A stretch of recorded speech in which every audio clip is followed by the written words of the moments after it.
Exorsisters, issue number 1 from Image Comics. So I ended up biting the bullet and getting this comic, despite the fact that I saw the teaser in the back of the last Hack Slash Resurrection that issue that I read, and it didn't look all that great. But yeah, I decided, yeah, why not? Let's see. I'm always down for like supernatural comics and stuff like that, and here we got two sisters taking on the supernatural, and that sounds interesting. So, uh, yeah. Oh, let's just do this. So kind of anyone who saw the last hack slash that I did, you already seen kind of this. This was like part of the teaser. They had like the first couple pages. So yeah, basically we have Glen and Gloria about to get married when all of a sudden a demon comes and takes Glen away, and yeah, basically says she tells Gloria, hey, you owe me, and now I've come to reclaim the debt that you owe, and I'm taking your fiance away. And so she calls the Exorsisters, and this is how we're introduced to them. Like, oh, okay. So we got the basically the cliches. We got the stoic, book smart. I don't want to say virginal, but the good girl, horror trope, final girl. Basically, the final girl, character. And then we got the exact opposite. We got the drunk who's drinking and eating and partying and, hey, flipping the birds to the demons. Um, so yeah. Oh, okay. Um, did she just cut jeans? And are these like the bottom of her pockets? I like is this like white trash sisters? Like did you literally take jeans and cut them to make jean shorts and those are the bottom of the pockets? Oh god. Um I will say this, I'm not gonna spoil it because it's near the end. It's not even the big spoiler. Like to be honest, there really is like the spoiler is really weird. Like it's not really a spoil, or at least it's not taken seriously. It's not like dun dun dun. It's just like meh, next issue. So I'm not gonna reveal it, but there is somewhat of an explanation for why these two are complete opposites. Um, so I guess that's some credit to the writers, I guess. But yeah, it's kind of cliche.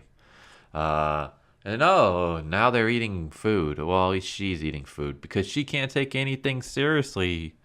This girl just lost her fiance, and this one's taking everything seriously, and this one's getting drunk and eating the wedding cake. Isn't that hilarious? You're gonna find that there's a lot of like LOL random in this. And here's the thing: I have no problem with horror comedy. Um, I should say I have no problem with comedy. I have no problem with comedy in horror. I have no problem with horror comedy. I mean, one of my favorite movies of all time is Evil Dead. I love the Evil Dead 2, actually. I love the Evil Dead franchise. Hell, my favorite movie of all time is Tremors, which is like the definition of horror comedy. It's like the perfect balance of horror comedy. So I have no problem with that. But having random stuff happen and just blowing it off as comedy doesn't make it comedy. Like that doesn't make it good writing. And I will get to this later because we're gonna see a lot of this. It's just like LOL random. Here's something funny, but it never goes anywhere. So it's like, okay. Um, Also, like again, like starting off with this is just like super cliche. What I would have done is if you want to make something funny, like she doesn't really care, I would have had her maybe like she's taking everything seriously and listening. Maybe has like her finger on her chin, like okay, go on. And then I'll just have her like maybe like just eating like a finger sandwich or something. Like not this just I don't know. You go to a wedding to solve a case, and then you just grab the first wine bottle you see and start chugging it, and then you just go and start eating the cake. I don't know. It just seems like very like cliche, and I don't know. So basically, they go onto the missing fiance's laptop to see if there's any stuff that they can find. And then they find out that he's been cruising out of occult message boards, and apparently demons like go on to the message boards to look for souls. And I thought, it's hard to find any message board without a few demons on it. I guess, that's kind of like just like a jab at online trolls and stuff like that. I was like, okay, I guess, I mean, it could have been said better, but that's not a bad jab, I guess. Not a bad joke. But basically they find out that the only thing that he's really been saying is like he's apparently been complaining about his boss. And then Gloria explains, well, I mean, we work together. I guess I created the company. So I'm technically his boss, but we work together. It's like, oh, there's your foreshadow right there for what's gonna happen. So the sisters decide to create she decides to create a door to hell, and because she's drunk on champagne, she can only make it this big. So they have to crawl into the door to get into hell. Isn't that funny? Um, and I'm not gonna be showing everything, but there's literally a scene that didn't I didn't scan because I don't know. I don't want to be scanning every LOL random joke, otherwise there's gonna be so much. But there's this random girl at a bar, and she's basically it talks to the guy and says, "Hey, a bottle of Jack to whoever has the worst, most disturbing story, like of like experience that they've had or event that they've seen." And one guy basically says, "I once ran over a kid and his dog and killed him, and then I went to jail for 8 years, and I haven't been able to stop thinking about it since." And then the lady leans in and whispers something, and then the guy runs out barfing. And then I was like, okay, is she gonna come back into the story at any point? And she does at the end, but it's just that scene doesn't really do anything, I guess, other than she's experienced some weird stuff. I don't know. It was just weird. And then we get another one where literally she crawls through the doorway and she falls into what looks like an anus, and the anus eats her. And then she's jokingly says like, "I wouldn't do that if I were you." And then she pops the anus, and then she's covered in gunk. Yeah, that happened. And then there's a giant eyeball that tells them to get out, and they step on the eyeball, and then the eyeballs are like, "Please don't hurt me." And then they're like, "We're looking for the soul of Glen, who's holding." He's like, "I'll ask around, please. Just don't hurt me." And then he goes to find out who has his soul, and it turns out nobody has his soul. And then as they're walking, they come across this. It's apparently a demon tried to possess a little girl, but the little girl, he ended up he ended up getting distracted and did the biting spell backwards. So now the little girl actually possesses him.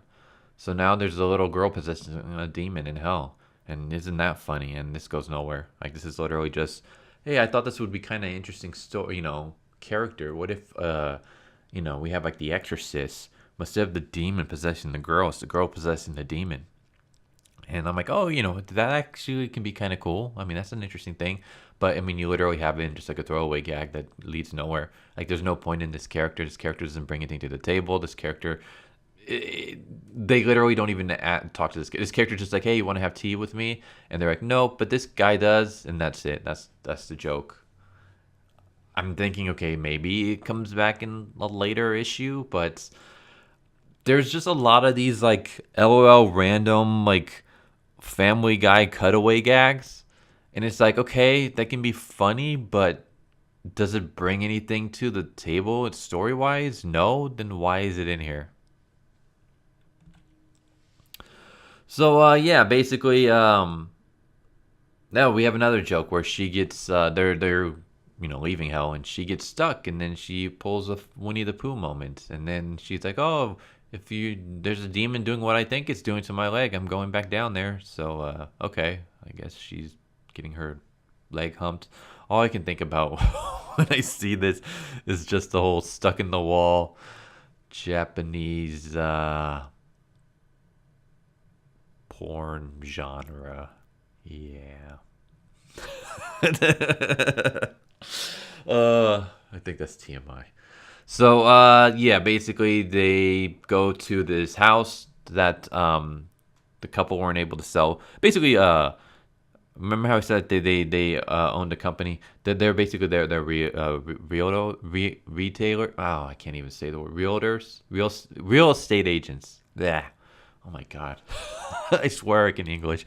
So yeah, basically they sell houses, and here's a house that they haven't been able to sell. That's been in the middle of nowhere, and Glenn is in there, and the whole story is basically Glenn made this deal with the sorrow demon, and basically the sorrow demon will cast an illusion on Gloria.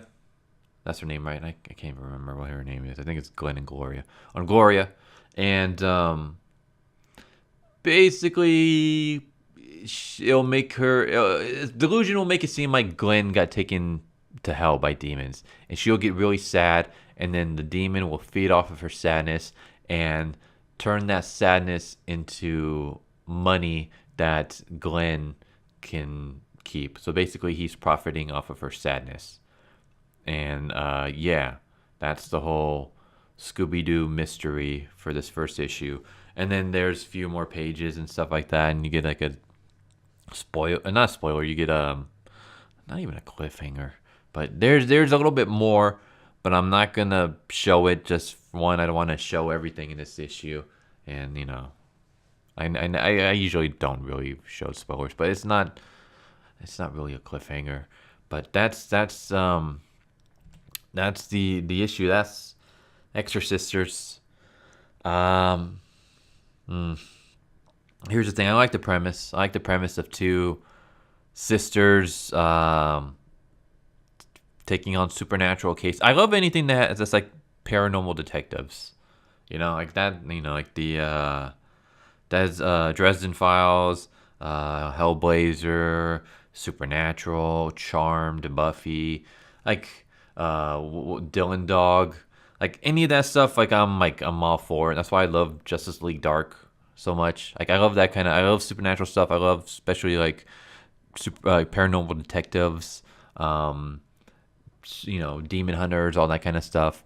So an interesting premise, but it falls in this line of trying to balance horror and comedy, but there's really not that horror. It's just all comedy, but it's not even like it's not even just how should I explain it? It's not like South Park or classic Simpsons where you have a lot of crazy surreal humor, but it still ties in with the story. This comes across a lot like current day Family Guy, where it's just mostly just like 90% cutaway gags and then maybe 10% story. There's just a lot of cutaway gags that are just kind of there just to be funny, but it doesn't bring anything to the table story wise. It comes across very LOL random, and it's just I don't know. I don't care for that. I mean, I love comedy and my horror and stuff like that. Like I'm totally fine with that. If it makes sense, or if it fits in with the tone, if it fits in with the story flow. But this doesn't. In fact, it kind of takes away from the story flow. Here's like the little like basically like an interview with the writer and illustrator. I thought it was kind of funny. The idea for this came from frustration with horror cinema.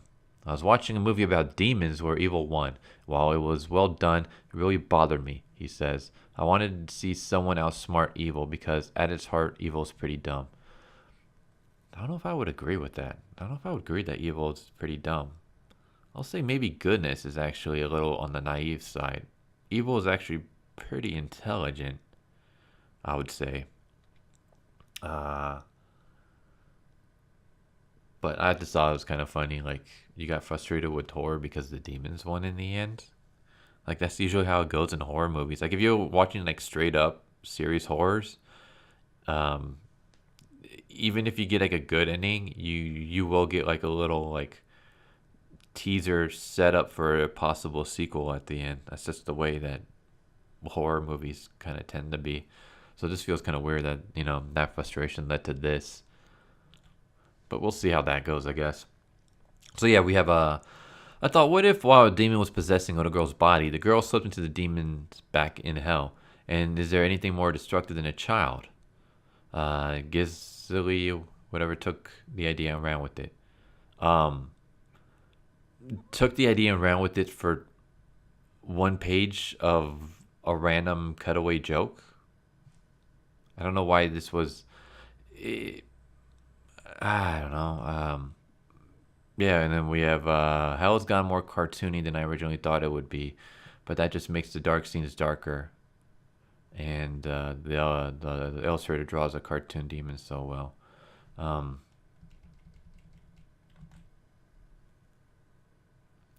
don't know. I guess if you want to say that's well, it's okay. I guess.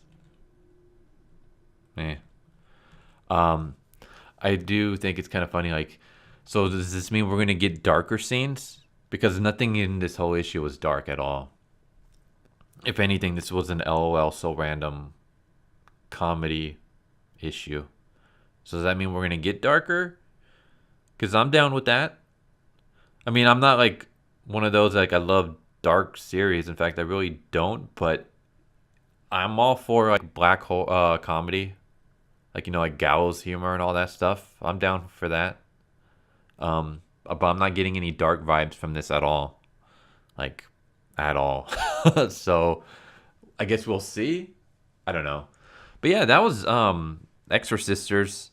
I don't know. What do you guys think? Does anyone interested in this? Anyone actually read it? What do you think? I don't know. This it seems like I'm bashing it, and I don't want to say I'm bashing it, but it needs work. If I'm being polite, it needs a lot of work. Find a tone, stick with that tone, and also if you want to have crazy surreal humor, awesome. Just have it like play into the story. Now I get, okay, maybe we're gonna see this demon possessed by a child later on. Maybe that character's gonna play a part in the story. But just based off of this one issue, maybe a lot of the other like random jokes will play along in future, issues. I don't know. But just reading this one issue, it's just everything just comes across as very random. Which I guess, I mean, one of the things that in an interview I should have made a copy of that one was that the series was gonna have twists and turns, like unexpected things that you weren't thinking were gonna pop up. So maybe part of that is you're gonna have like these little like random LOL jokes in the first issue, and then they turn out not to be random LOL jokes, but they play off later. Or maybe I'm just giving the series way too much credit. Who knows? But yeah, this issue is basically LOL random supernatural. So it comes across like a Family Guy cutaway gags with a little bit of story thrown in to kind of string everything together, but it's just weird. But yeah, that's Exorsisters, issue number 1. Am I gonna keep reading this? I don't know. I might read the next issue just to see how it is. We'll see if it starts telling like a coherent story without randomly jumping to cutaway gags to fill in pages and stuff. But yeah, that's Exorsisters. Hope you guys enjoyed this video. I